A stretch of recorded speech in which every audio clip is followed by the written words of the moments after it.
Vi eksporterer til udlandet rigtig ofte, mens vi samtidig importerer rigtig meget. Men der er en klar forskel på, hvem vi importerer fra og eksporterer til. Hvis man kigger under del 4 i bogen og slår op under afsnit 21,1 om Danmarks handel, kan man også se en tabel over, hvilke lande Danmark eksporterer mest til. Her kan man f.eks. se, at Tyskland med 15,2%, Sverige med 13,1% og Storbritannien med 9,3% aftager rigtig meget Danmarks eksport. Selvom Tyskland er det land, vi eksporterer mest til, er Danmark ikke det land, som de importerer flest varer fra. Faktisk udgør de danske varer kun 2% af det samlede antal varer, tyskerne importerer. Tyskerne er altså næsten ikke afhængige af danskerne. Primært handler vi mest med landene omkring os. Som også før nævnt er det lande som Tyskland og Sverige og Storbritannien og Norge.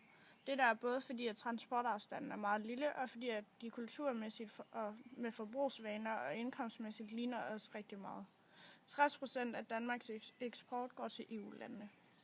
Hvis man kigger på Statistikbanken, kan man se grafer over både Danmarks import og eksport. Hvis man kigger på Danmarks import, kan man se, at importen stiger og falder hele tiden. Men kigger man overordnet, er Danmarks import steget fra januar 97 til november 08. Herefter er den faldet meget indtil juni 09. Herfra er det igen en stigning. Hvis man kigger på Danmarks eksport, kan man også se, at der skiftevis er stigning og fald. Men kigger man overordnet, her har der også været stigning fra januar 97 til november 08. Her er der igen sket et fald indtil juni 09, hvor den herefter stiger igen. Faldene omkring 08 til 09 kan skyldes den globale økonomikrise, hvor folk og lande havde færre penge at gøre med og var mere påpasselige. Danmark dækker en stor mængde import og eksport af færdigvarer og andre varer i forhold til landets størrelse. Overraskende ser vi på kilde 1, den samlede udenrigshandel af færdigvarer og andre varer, at import og eksport er stort set lige store. Da Danmark er et lille land, havde vi forventet, at importen ville være en del større end eksport.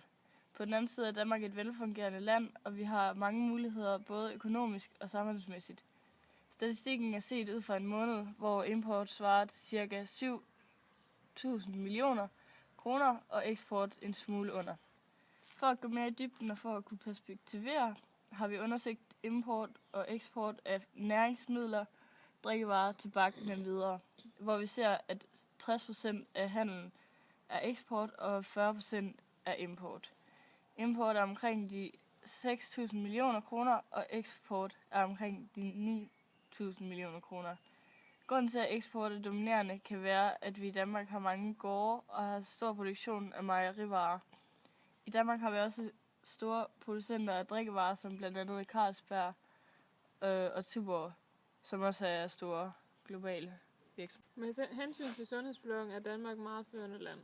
Danmark har formået at komme på verdensplan inden for eksport af insulin- og hormonbaserede produkter, da der i Danmark er virksomheder som Novo Nordisk, Lundbeck og Otizon, som ligger i eliten inden for produktion af teknisk udstyr, som kunne være blodtryksmålere og produktion af hjælpemidler, som f.eks. kunne være høreapparater.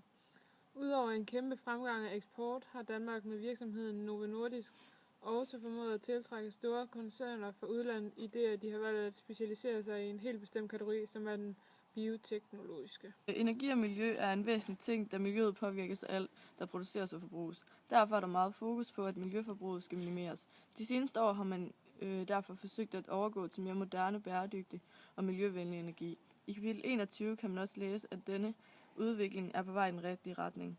Danmark har nemlig de seneste år arbejdet sig op imod en god position i forhold til anlæg, der kan fremstille vedvarende energi. På Statistikbanken kan man også se, at den danske udvikling er på vej i den helt rigtige retning. Og på billedet kan man også se, at industriens energiforbrug er faldet, selvom industriens produktion stadig er højere.